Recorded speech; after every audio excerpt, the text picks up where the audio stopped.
नमस्कार, आज हम बात करते हैं भारत के गुजरात राज्य की। तो गुजरात राज्य जो है इसकी राजधानी गांधीनगर है और गुजरात राज्य जो है भारत का पश्चिमी राज्य है और इस राज्य से ही होकर भारत में कर्क रेखा प्रवेश करती है। गुजरात राज्य के उत्तरी हिस्से में जो ये खाड़ी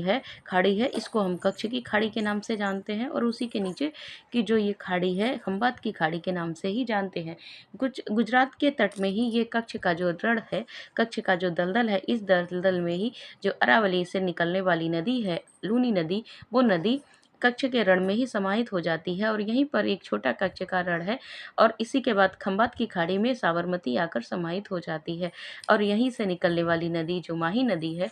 एक वह माही नदी भी यहीं प्रवेश करती है। इसके बाद